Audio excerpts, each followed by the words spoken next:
Can you please explain to me how you use your new kind of number for decision making process to improve? So in decision making, we will have a number of options, and we need to choose which is the best one to take. We normally use conventional mathematics of plus or minus 1 and 0. A vote for one option effectively is a vote against another option, so two votes cancel. So not voting for options has the same effect as voting for all options. So often people don't show up at elections for this reason. This system allows us to separately look at a list of options from the point of view of whether we like which we like the most and which we reject the most. And from each side we have three options. So let me explain. Here's a list of A, B and C. First of all, we look which candidate we like the best. And let us suppose we like A. So we say A. Then we think, do we want A to have power if this is an election for government? And if we're happy, we can vote like that, for, not, against, which is a normal conventional vote. But if we look at this list and we say, oh well, I can't decide between, that's my favourite, but I don't care, let other people decide, we can passively abstain, as in not go to the election, and we can do that. On the other hand, we can look at this list and we can say, actually, although this one is my favourite, I really want someone who's not on the list. I haven't been given my favourite choice, so I will use this vote. Now we look on the other side and we say we look at this list and see which one do I dislike the most. And if I dislike candidate C the most, I would say this. I would say against, not for would be my vote. But again, we have two possible ways to abstain looking from this side. So we can say, I will leave it up to everyone else to decide, which is just like not showing up at the election. Or, although I would like to see candidate C, although that's my least favourite, I don't want any of these candidates to be knocked out of the election. I want the election to run as it is, and I can vote that way. So now we get a picture, looking from both sides' point of view, of one voter's likes and dislikes of all the different options. We can now accumulate all these numbers because they add together just like ordinary numbers in little piles, as you can see, that you can count them. And from these we can see patterns, and we can see, for example, we might find that candidate A is the most popular candidate. Maybe they win with a majority of 5%. But when we look on this side, we see that a big majority of people have actually voted to block candidate A. So if we let candidate A, the most popular candidate, have power, then in fact we will possibly have a revolution because we'll have an unstable state.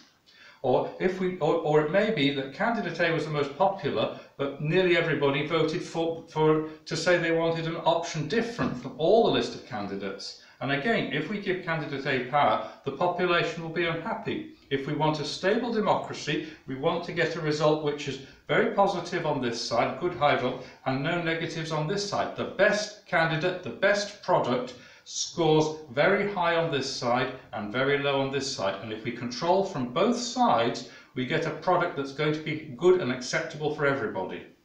Okay, great, very interesting. Can you say a few words about control system, control machine, control robot? How can we improve the control of a robot with this system? Right. This mathematics allows you to control from both sides of a relationship.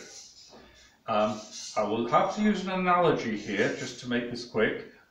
But in a financial system, if something is sold and one person goes into debt and one person goes into credit, the system requires that the person in debt pays off the debt, but does not require that the person who gets the money, the credit, has to spend the money.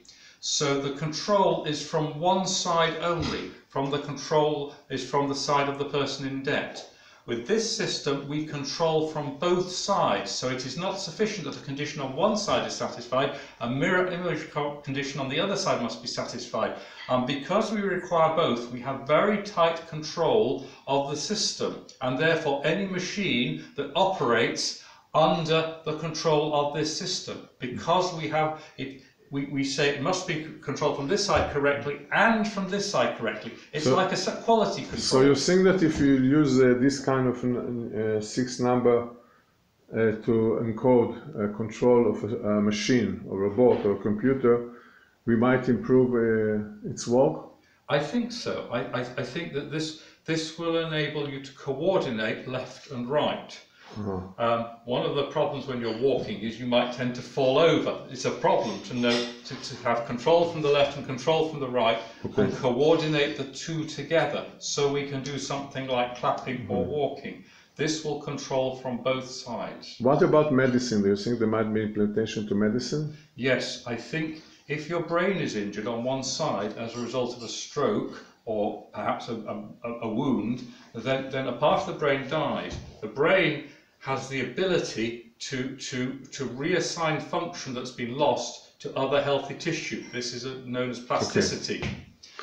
We use one side of the healthy side of the brain as a support for the other side, and these mathematics we use to help it. So my last question for you, what is your willingness? What do you want that will happen with this invention for the next steps? What will make you happy? I would like people to start to do experiments, building systems based on these mathematics, and see if we can make better machines, if we can make better robots, if we can make better decision making, if we can make better dispute resolution where there's potential conflict, and build medical devices that may be useful for helping people who've been injured, particularly brain injury. And I think as well, these mathematics may be useful for building artificial intelligence. Because they look from two sides, they are like a human being. So the I of me and the me of me are all part of one person, but they are separate. These mathematics allow you to think about me and I separately but together. And I think you can use these mathematics to code an intelligent computer. Okay, great. Thank you, and good luck, Martin. Thank you very much for your time. Thank you.